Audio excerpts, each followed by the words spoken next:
Pertama-tama saya ingin menyampaikan penghargaan dan apresiasi yang tinggi atas kerja keras Polri beserta seluruh jajaran TNI, jajaran pemerintah, dan seluruh komponen masyarakat dalam menangani COVID. Itu dilihat masyarakat, dan itu juga saya lihat dan saya rasakan. Kerja keras itu. Dan hasilnya juga sangat signifikan. Sampai hari ini, yang mendorong paling kuat memang adalah dari Polri, telah 440 juta dosis vaksin yang telah disuntikkan kepada masyarakat. Dan hasilnya pandemi COVID mereda. Dan hasilnya ekonomi kita bisa tumbuh 5,44%. Dan hasilnya indeks kepercayaan masyarakat juga menempatkan Polri di puncak teratas pada saat itu. Tetapi begitu ada peristiwa FS,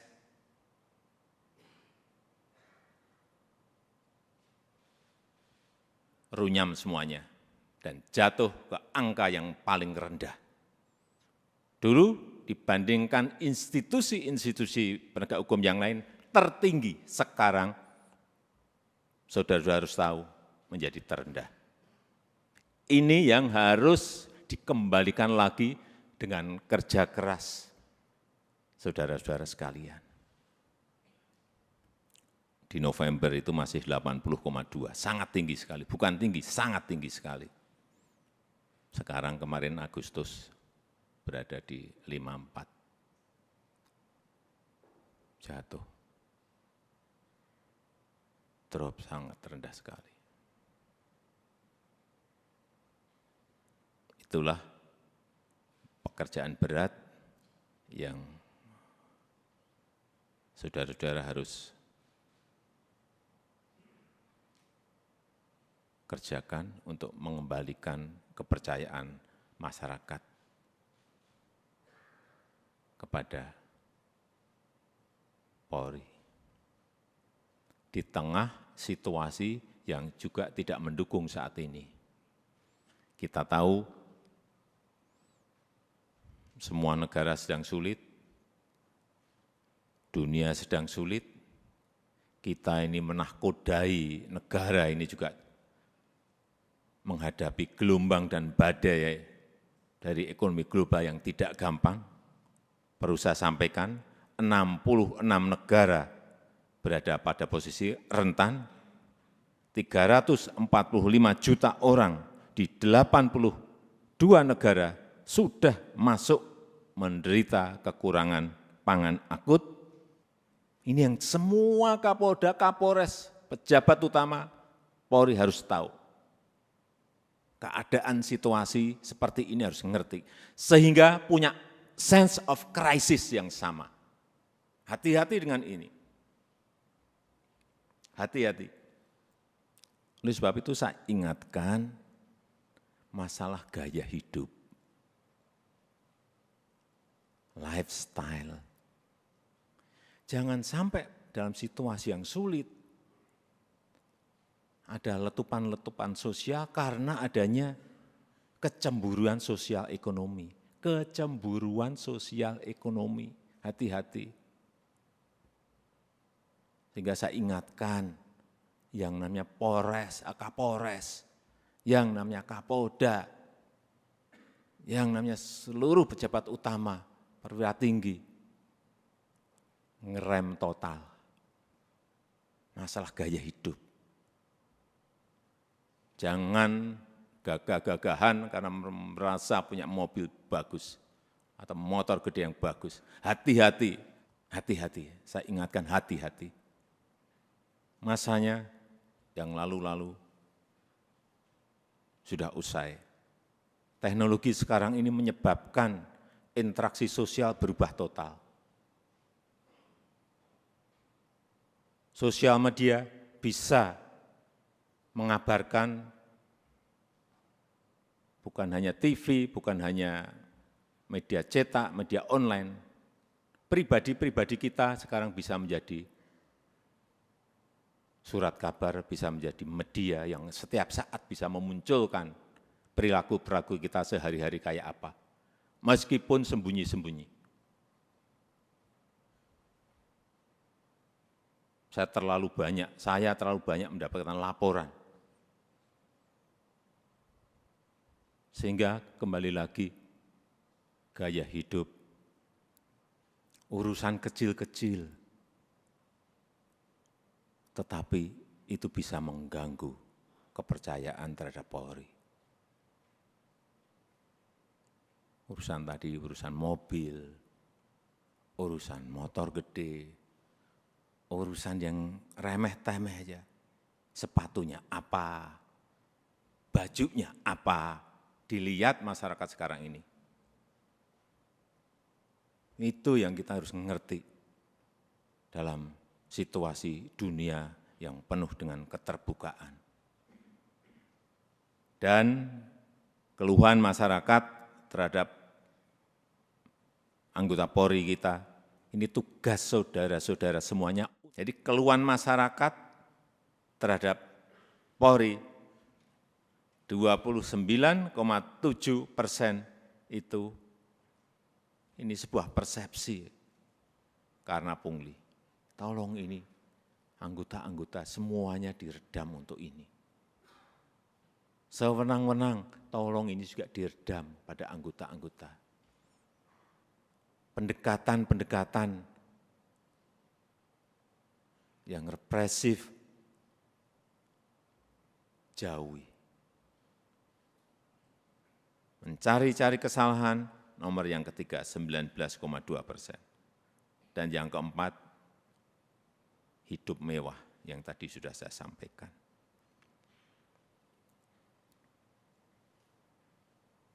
Karena Bapak, Ibu, dan saudara-saudara sekalian, itu adalah aparat penegak hukum yang paling dekat dengan rakyat, paling dekat dengan masyarakat, dan paling sering berinteraksi dengan rakyat. Jadi ingatkan anggota-anggota, selalu di briefing anggota-anggota, seluruh anggota, dan ingatkan untuk hal-hal yang berkaitan dengan pelayanan masyarakat, ingatkan mereka. Jangan sampai karena tidak kecepatan kita, yang kedua, rasa aman dan nyaman masyarakat itu, ini masalah persepsi loh. Rasa aman dan nyaman masyarakat itu menjadi terkurangi atau hilang. Karena apapun, Polri adalah pengayom masyarakat. Hal-hal yang kecil-kecil, tolong betul-betul dilayani betul.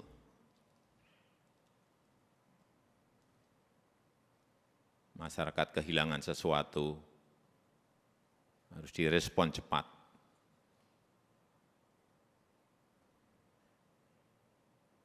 Sehingga rasa terayomi dan rasa aman itu menjadi ada. Yang ketiga, yang berkaitan dengan soliditas. Jangan sampai ini, hati-hati, ini sudah masuk tahun politik. Karena pemilu sudah berjalan tahapan pemilu sudah berjalan sejak Juni yang lalu. Harus ditunjukkan soliditas di internal Polri dulu. Rampung, kemudian soliditas Polri dan TNI, itu yang akan mengurangi tensi politik ke depan. Soliditas. Harus ada kepekaan. Posisi politik ini seperti apa sih? Karena saudara-saudara adalah pimpinan-pimpinan tertinggi di wilayah masing-masing.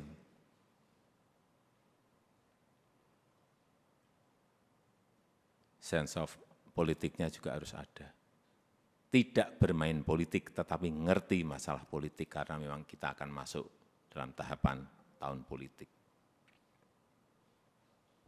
Kalau dilihat, kembali lagi, kalau dilihat Polri solid, kemudian bergandengan dengan TNI solid, saya memberikan, bolak-balik saya sampaikan, saya memberikan jaminan stabilitas keamanan kita, stabilitas politik kita pasti akan baik.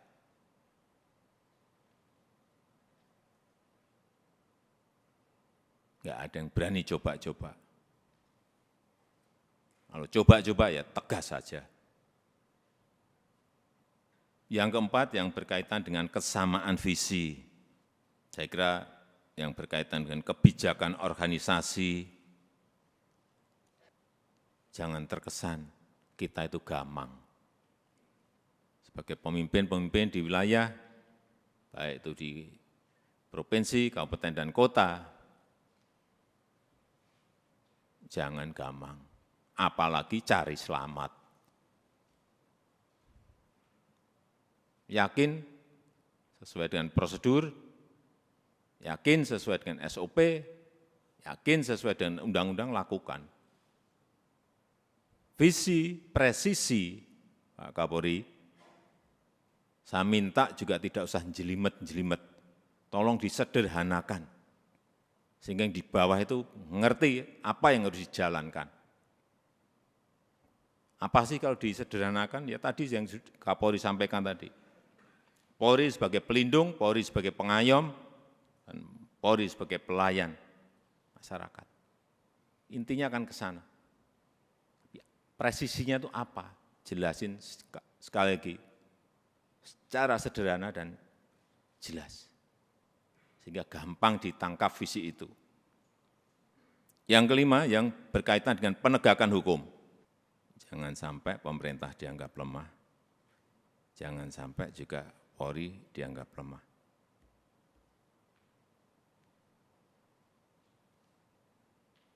Saya sudah perintahkan kepada Kapolri saat itu, urusan judi online, bersihkan. Ya udah.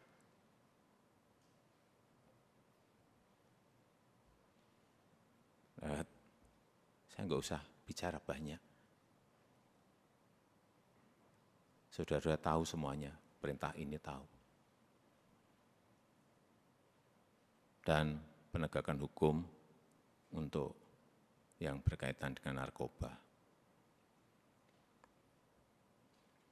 Ini yang akan nanti bisa mengangkat kembali kepercayaan masyarakat terhadap Polri. Dan kalau ada sebuah peristiwa, itu segera dirancang komunikasinya yang baik. Komunikasi publik itu penting banget. Jangan terlambat, jangan lamban. Sehingga yang muncul nanti kalau lambat, yang muncul isu-isu yang lain. Sekarang ini sekali lagi era sosial media, hitungannya detik, hitungannya menit. Sudah bukan hari lagi. Begitu ada sebuah peristiwa kecil, dan saudara-saudara menganggap ini kecil, sehingga tidak ditangani, dikomunikasikan dengan baik, dengan kecepatan, membesar menjadi sulit untuk kemudian diselesaikan lagi. Ini tidak berada pada posisi yang normal. Dunia sekarang ini.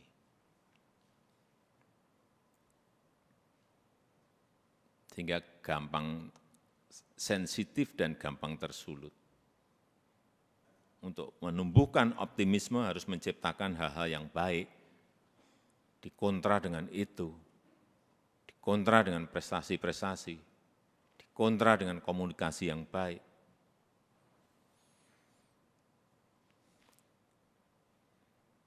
Saya rasa itu yang ingin saya sampaikan dalam kesempatan yang baik ini. Sekali lagi, saya sangat menghargai kerja keras saudara-saudara sekalian dalam penanganan COVID yang lalu, dan kita harapkan dengan kekompakan, dengan kesolidan di Polri, di internal Polri, kemudian bergandengan dengan TNI, saya percaya apa yang tadi saya sampaikan bisa kita lakukan dengan baik. Saya tutup pertemuan pada sore hari ini